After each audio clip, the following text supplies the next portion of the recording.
Okay, so in this section, in this video, we're just going to generalize what we did in the last video, talking about vectors in the plane and going to vectors in space, right? And, mathematicians like to use r cubed to represent space. It's just a set of, x, y, and z coordinates, or x, y, and z are just real numbers, right? So the problem is, of course, I can't, right, once we only have two dimensions, right? If this is my x-axis, this is my y-axis, my z-axis, well, would come straight out of the screen. But I can't draw that, right? So the best we can do is use this sort of little illusion here. Pretend that this line comes straight out at you, and that'll be my z-axis, right? On the other hand, usually what we want to do is reorient this so that this is the x-axis. Oh, I'm sorry, no. No. This is the x-axis, this is the y-axis, and then straight up is the z-axis. Okay, so this is the way how we usually like to do it. So this plane here is the xy plane, and then z is up and down, right? It turns out that these are just equivalent. You're just kind of rotating all this, right? You're just reorienting this system here. They're both what are called right-handed systems. Why do we call them right-handed systems? So if you take your fingers and point them in the x direction and then curl them in the y direction, your thumb will point basically in the z direction. Okay, and that's going to be true either way, right? So you can draw another system, of course, like this, where this is y, this is x, and this is z, but this is not equivalent, right? These are not the same because this would be a left-handed system. And there's nothing wrong with left-handed systems, of course. It's just not the convention. So if you go from right-handed to left-handed, some funny things happen. You get you get negative signs in a lot of your expressions. So you flip what's called parity here, parity. But we're not going to worry about that because, like I say, this is the diagram that I'm going to draw most of the time here, right? So given that this is my z-axis, this is my y-axis, and then this is my x-axis, we have a vector, which I'll call v, and it has three components. It has v1, v2, and v3 now.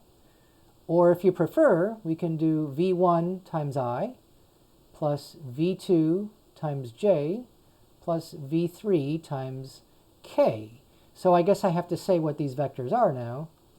I is the unit vector with components 1, 0, and 0. J is the vector with components 0, 1, and 0. And k, of course, is the vector with components 0, 0, 1. Right. And so when you plug these in here, you'll see that you get the same two expressions. Oh, and for those of you that would rather do, Vx, Vy, Vz, go right ahead. Just realize that that's not the way the book does it, and this is not the way I'm going to do it either.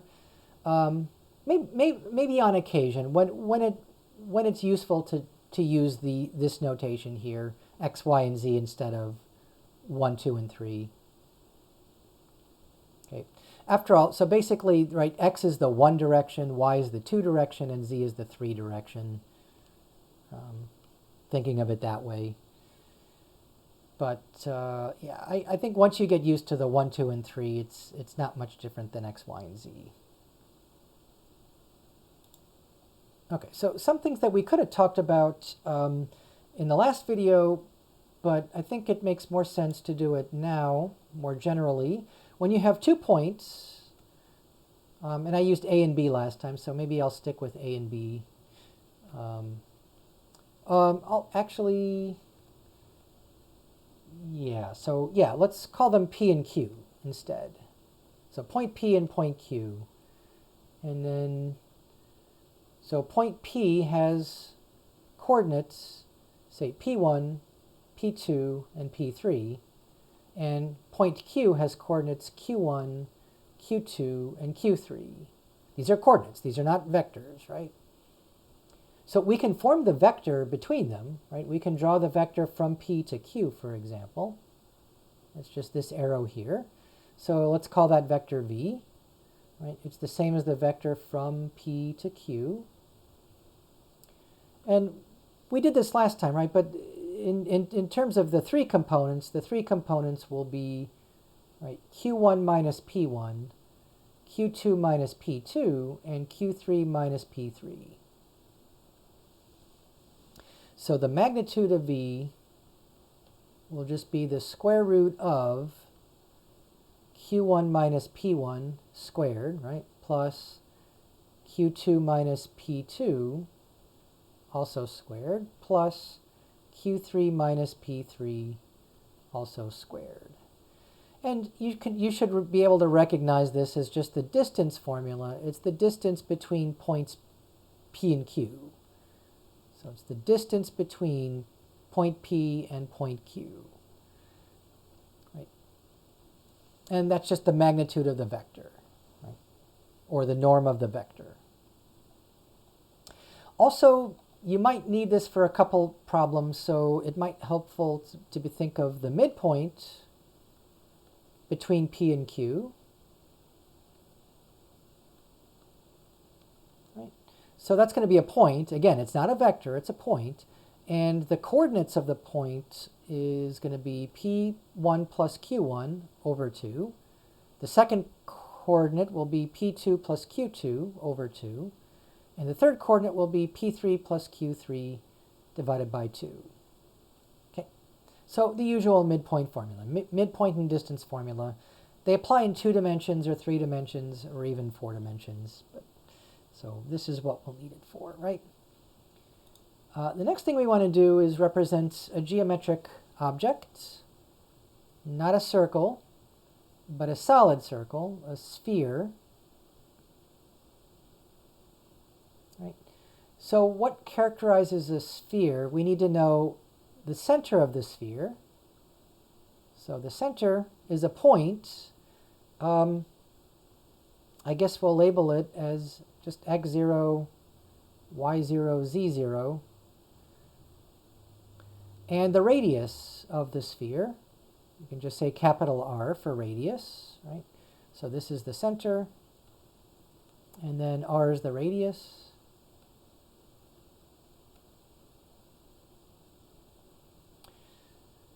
Right.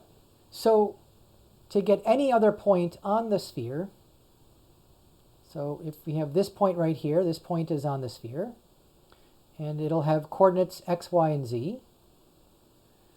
So in terms of the radius and the center, here's the equation of the sphere.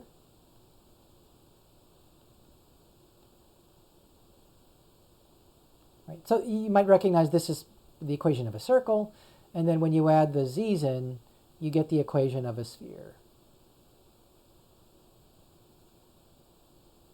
Okay. So this is the equation of a sphere with center x0, y0, z0, and radius is capital R. By the way, a sphere is just a two-dimensional object. It's the surface, right? It's the, right. So if you want to represent like a baseball, or you know what's solid, like a solid metal object, a solid metal sphere, right? So this is now a solid object, right? Including what's inside, right? So mathematically, the name for this is a ball, whereas the sphere is just the outside of the ball, right? The surface. Right? And a lot of, especially like physics books, will sort of interchange them and use the word sphere when they mean ball, and vice versa sometimes. But mathematically, we use the word sphere to describe the surface of a ball. So the sphere is the surface of a ball. Yeah.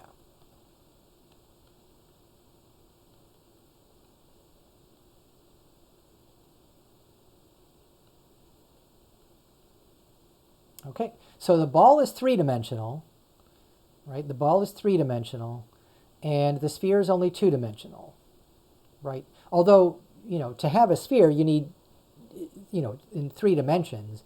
But, when you talk about the surface of the Earth, it's two-dimensional because you can only move in 2 dimensions, right? East or west, north or south. But if you can dig inside of the Earth, then you can go not just east and west, north and south, you can go inside the ball, or if you can jump high enough, you can go outside the ball. So that would require 3 dimensions. But if you're confined to the surface of a sphere, it's just 2 dimensions. So I just want to make that clear that balls and spheres are not the same thing, at least not mathematically. Right. And I think most of the properties that we talked about in the previous video can apply here as well. Oh, I didn't leave enough space, but that's okay. All right, so for example, vector addition, right? If you have 2 vectors, u with components u1, u2, and now u3, and the vector v has components v1, v2, and v3, then when you add the 2 vectors, you get a new vector with components u1 plus v1, u2 plus v2, and now the third component will, of course, be u3 plus v3, and so on, right? So not much different. Scalar multiplication works the same way. It just means you distribute the c to each component, right? And, the 0 vector, well, now the 0 vector has 3 components instead of 2 components, right? Yeah, and you have to be careful because a vector with 2 components cannot be the same as a vector with 3 components, right? So you might say that, well, if I have a vector u with components 4 and 3, right? So we drew that last time like this. So here's x, here's y. And we drew the vector u like this, right? But now, if this is a vector in space, this is x, this is y, and then this is z. Well, now your vector, it's going to be kind of hard to draw here, but let me do the best I can. Yeah, it's gonna look like this. Right. So that's my vector u here. But this vector u is different because it has 3 components. X is 4, y is 3, and z is 0. So right, so this is a vector in 2 dimensions, and this is a vector in 3 dimensions, right? They live in 2 different worlds, right? If you live in a 2-dimensional world, you have no idea of what the 3rd dimension is. We live in a 3-dimensional world, and so we have no idea what 4-dimensional space would even look like, right? Try to imagine what's perpendicular to the x-axis, the y-axis, and the z-axis. Yeah, I can't either, right? I just can't visualize that, right? So yeah, we're confined to a 3-dimensional world, so the best we can do is the 3 components, and we can add a 4th component mathematically, but it's hard to visualize it. Okay, so let me start over. Okay, so definition, 2 vectors, u and v, are called parallel if there is a scalar c such that u is equal to c times v. Okay, so what that means is, right, if I have a vector, let's say u, pointing in this direction, right, what would be parallel to that? Well, any vector that's multiplied by v. Well, I think I got it backwards, right? So this should be my v. Well, it doesn't matter, right? Let's say this is v here. Right. And then u might be, 3 times v. So, yeah. So if that doesn't make sense, let's try this, right? This is my vector v here. If I multiply v times, let's say 2, I get a vector twice as long, right? That would be my vector u. But it points in the same direction, right? It points in the same direction. If I multiply it by, 2.5, I get a vector 2.5 times as long, right? So 2.5 times v, right? So these are all parallel to v. But notice it doesn't say that c has to be positive. It could be negative. So if c is negative 2, that look right? This vector is also parallel to v. And so, yeah, you have to be careful. Because if you think about parallel as being in the same direction, that's not necessarily the case. In this definition here, parallel, if I can spell parallel, parallel really means on the same line. Right? So these all lie on the same line here, right? Although they can be moved, remember, if I move the vector negative 2v here, pointing in the same direction, I'll try to point it in the same direction roughly. Yeah. So notice that's not on the same line as our original vector v. So even this is not the best way to say it, but this vector can be moved so that it is on the same line. So, yeah, so don't think of parallel as being two vectors that point in the same direction. That could be the case, but if c is negative, then, well, they're pointing in opposite directions. So parallel could mean same direction or opposite direction. How's that? Oh, and by the way, it doesn't say that c can't be 0. So that means that 0 is parallel to any vector. Right? Right? So, yeah, because if c is 0, you can multiply 0 times any vector, v, and get the 0 vector. So the 0 vector is parallel to any vector. Right? Again, when you talk about the 0 vector, talking about the direction of that vector kind of doesn't make sense, because it can be pointing in any direction you want. Okay, so here's our first example.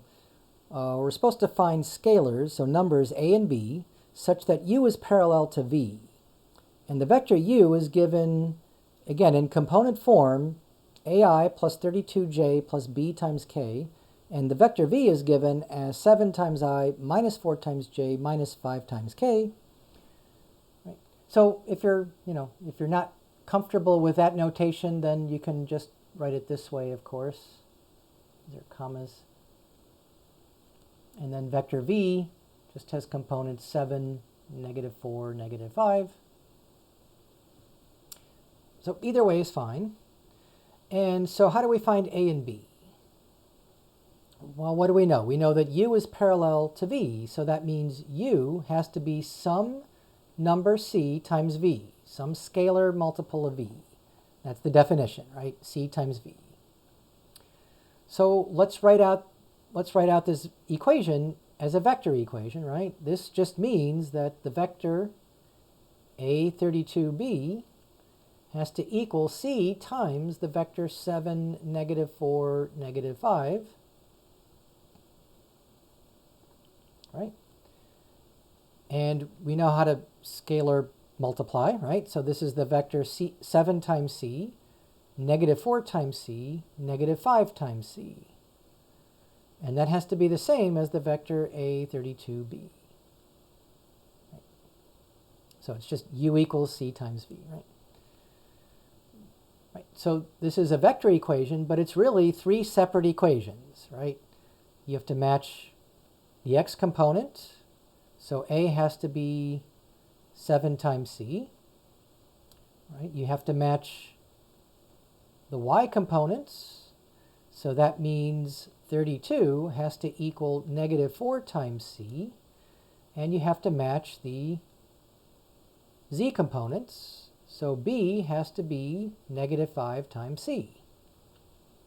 So there's our three equations, right? And notice we have three variables, A, B, and C. So I'll let you solve that. Again, you should be trying this on your own. Yep. So this equation here just says that C is, 32 divided by negative 4, right, which is negative 8. And now we know what A is. 7 times negative 8 is negative 56. And negative 5 times negative 8 is positive 40. So there's our answers, right? A has to be negative 56, and B has to be 40. So that's all it is, right? This is not supposed to be a difficult one. It's one that I hope you can get pretty easily. It's just knowing the definition of two vectors being parallel, and then writing the vector equation as three separate scalar equations, three separate equations with numbers, right? And in fact, we did that on the last video with the tension problem, right? The weight hanging down from the ceiling. Except there we only had two components, so we had two equations. Okay. Okay, so here's another typical homework problem. Find the equation of a sphere with center 8, negative 3, negative 5. So those are the x, y, and z coordinates of the center. Tangent to the yz plane. Okay, so the equation of a sphere, again, you should know that, or at least be able to look it up. But here it is again.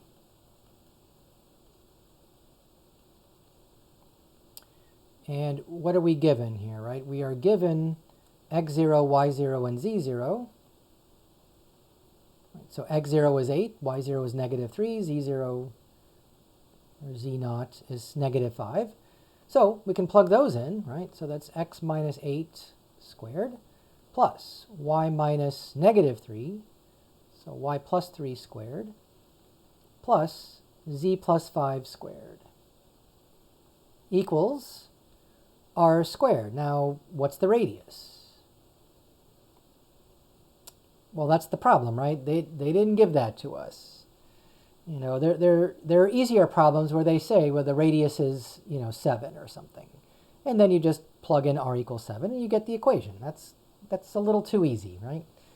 So for this one, we have a little bit of work to do. We have to figure out what the radius is based on the conditions of the problem here. So what else do we know? We know the center, so we use that in the equation, but we didn't use this information, that the sphere is tangent to the yz plane. So yeah, the problem with this is that it's a very visual problem, right? You have to draw the right picture here. So if you do this, well, this is going to be pretty tricky here. So where is the point 8, negative 3, negative 5? So 8 is going to be 1, 2, 3, 4, 5, 6, 7, 8 units out.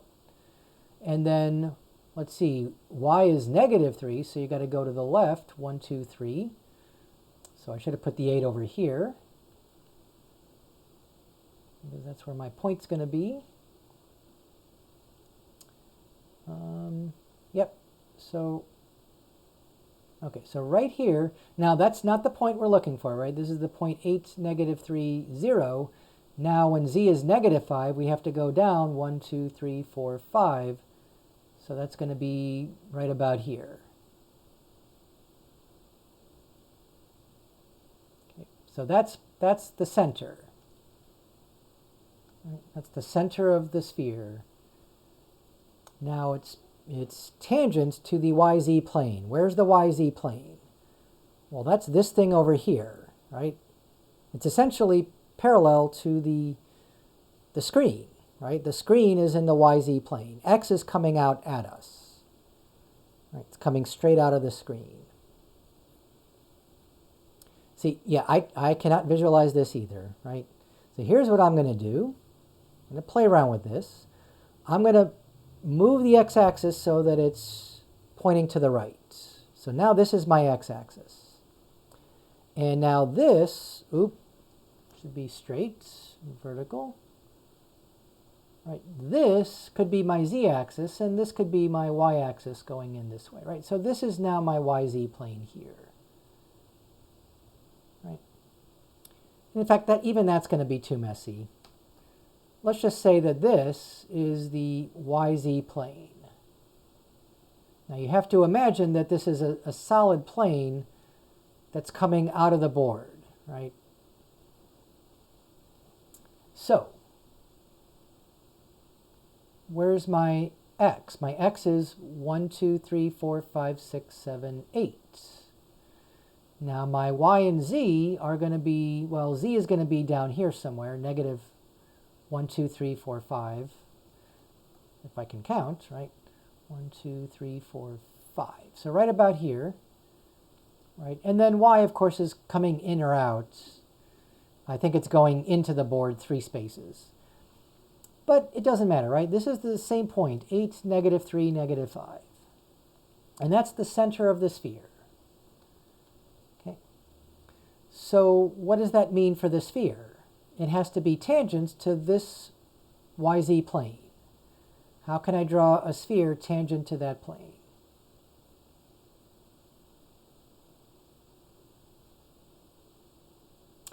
Okay, not pretty, not exactly a sphere, but good enough? Just a little messy? Pretend that this is a straight, solid sphere here. Or it doesn't have to be solid, right? It can be just the surface. But so the key is that at this point right here, the sphere is tangent to this plane, or this line even. So you can see what's going on here. If this point here is actually on the sphere, and it is, its coordinates are going to be 0, because x is 0, y is negative 3, and z is negative 5. So what's the distance between this point and the center? That distance right here.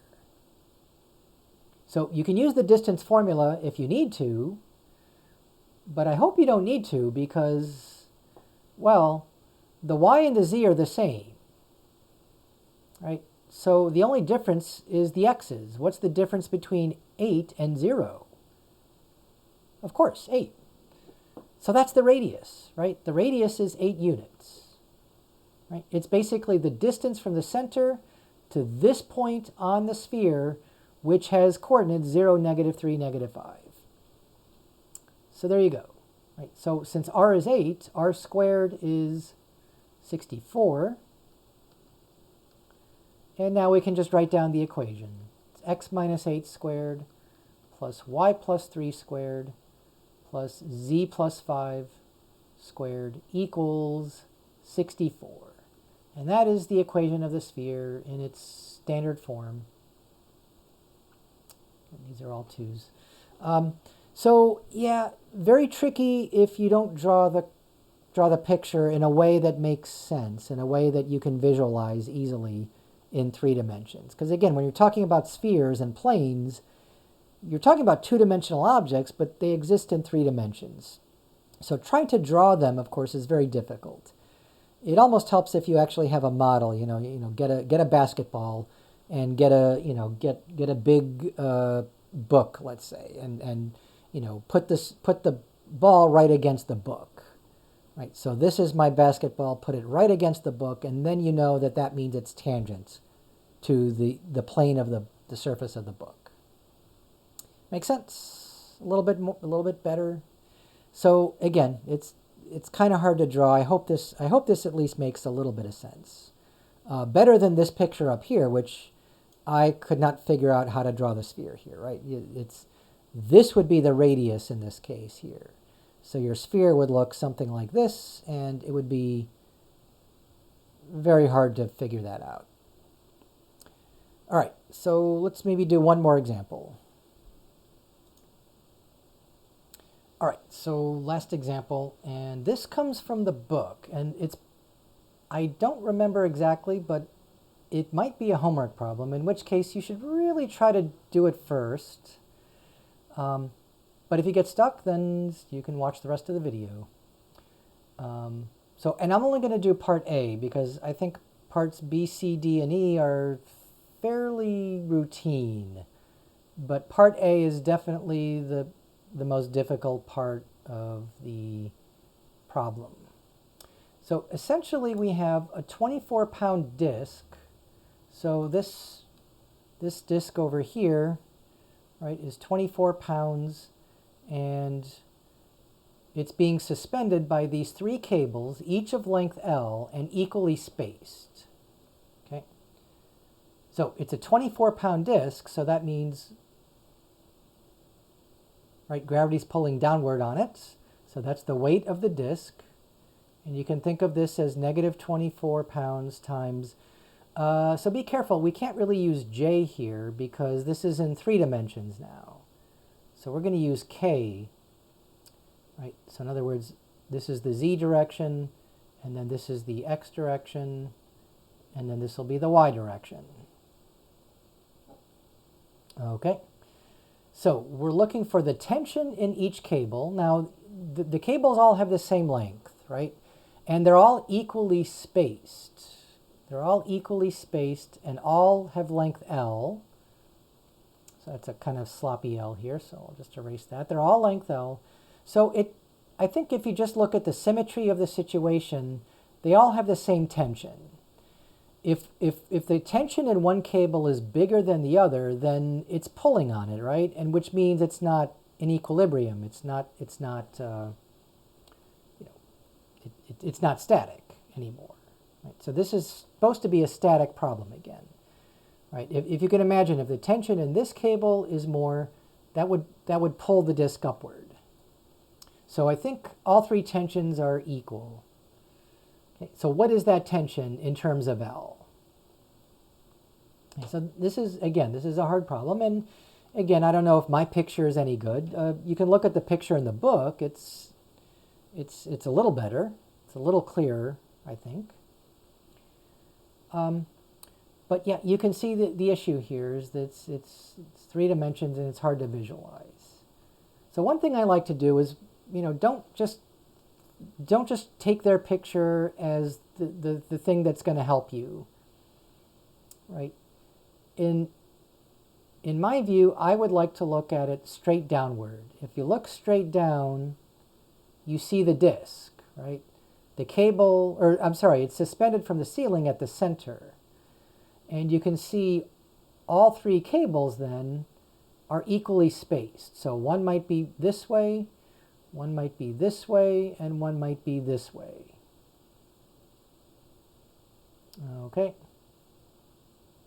Right. Because you can see, if that wasn't the case, if this cable was this way, then they wouldn't be equally spaced, and then it would be lopsided, right? So I think this makes sense. So this is looking from the top, right? This is the top view here. Top view. So yeah, look at it from all different angles, all different views. So the tension in the cable, right? The tension is being pulled, the disk is being pulled this way, and this way, and this way. And because it's in static equilibrium here, these 3 vectors should probably cancel, right? They should add up to 0. If one of them was longer than the other, then the whole thing would move to the left. But that's not happening. It's not moving any which way, right? Right. So yeah, that's right. At least the horizontal components of these vectors all have to cancel out. But not necessarily the vertical. So go back to the picture on the right here. So these 3 vectors might look like this. Okay. So the horizontal components have to add to 0, but the vertical components probably don't. The vertical components have to add to what? Well, they have to balance the weight, right? So they have to add to positive 24K. Right? So the 3 tensions have to add to positive 24K. Right? And if you just look at the vertical component, now this is where it probably helps to draw just one of the cables. And this is the disk down here, the flat disk, horizontal disk, right? But from the center, this just goes straight down, or pretend it's straight. Very hard for me to draw a straight line here, and it is straight up and down. So this is a right angle here. What else do we know? We know that the radius of the disk, this is the oops, wrong color. Red maybe? So this is the radius of the disk. We know this is 18 inches. Right? And this would be the diameter of the disk. So that would be 36 inches. Right? And finally, the tension is going to look like this. Right? It's a vector pointing along the cable. And I messed that up enough, so let's try that one more time here. Okay, so that's my tension. Right? We can write it as a vector, but in the end, they just want the magnitude of that, right? So let's see here. We're looking for the vertical component of T. Right, so the vertical component, you can call that, I don't know, TZ. Right, the book would call it T3 because it's in the 3 direction rather than the Z direction. But either way is fine. So we can call it TZ here. Right. And what else do we know? Well, we know the hypotenuse has length L. Right, so that's just the length of the cable is L. Right, and so we have we have a pretty good picture here. This is a right triangle. So what do we know? We don't know the vertical height. We can call that H for height if you like. And we don't know what that is because, well, it depends on L. And so I would just use the Pythagorean theorem here, right? H squared plus 18 squared is equal to L squared. Right? And 18 squared, so I want to say 324. So H squared plus 324 is equal to L squared. Right? And we don't have any angle, so why do we call this theta here? And what do we know about theta? Well, we know that the adjacent side is 18 and the hypotenuse is L, so the cosine of theta is just 18 over L. Right? So I don't know if we need that, but that might come in handy at some point. Yeah. So in terms of the tension in the cable, right, it's got to be a similar triangle to the big triangle here, the one that I got this expression from.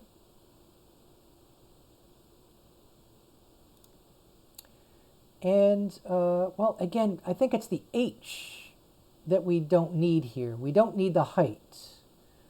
So why don't we also use the sine of theta? That's just the height divided by L, H divided by L, opposite over hypotenuse, right? Yep. So H is really just L times the sine of theta. Okay.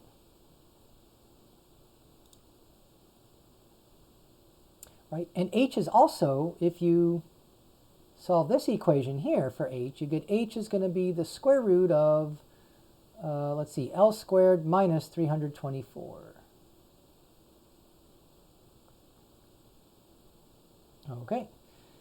And so there we go. The vertical component of the tension here, which I called TZ earlier, right, that also has to be in proportion, right?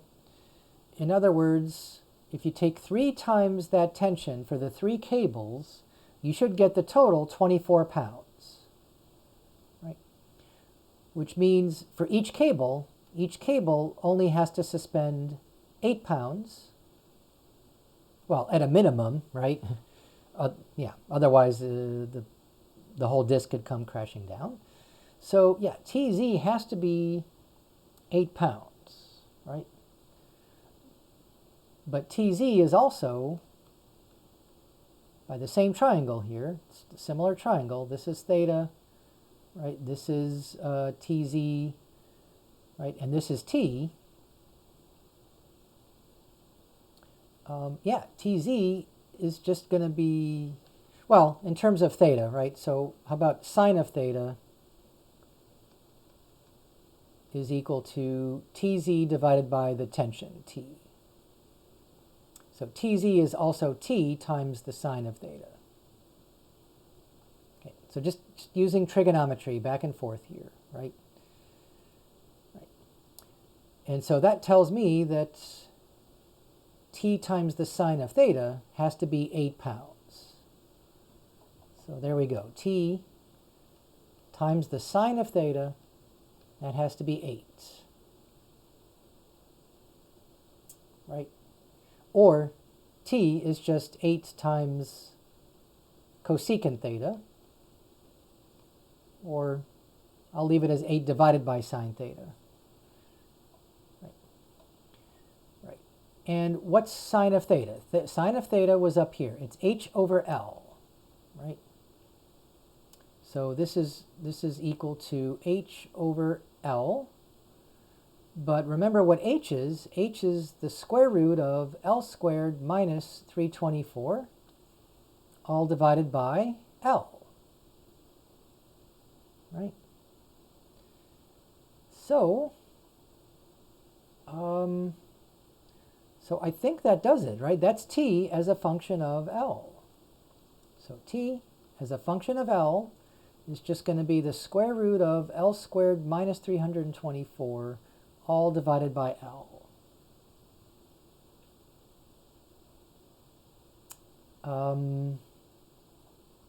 Does that make sense? H over L? I don't think that makes sense. Oh, so T, yeah, T is not H over L. It's in proportion. So I don't think this is right, right? So yeah, why don't we just go back to this equation here, right? So sine of theta was, yes, H over L, and H is the square root of L squared minus 324. So I think that part's right. Oh yeah, so that means, sorry, it's h divided by the sine of theta. I forgot to flip it over. Okay, so yeah, so that was wrong. So this is going to be 8 times the reciprocal, so 8 times L divided by the square root of L squared minus 324.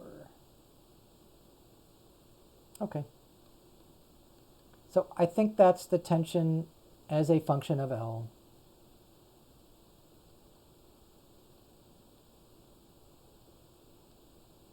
Anyways, so that's part A. And then part B is really just plugging in different numbers for L. So I think you can handle that. Part C is to graph the function on a calculator. You know, recognize you have a vertical asymptote. Let's say L equals 18. Obviously, you can't have a cable that's only 18 inches long because then it's going to be stretched too far.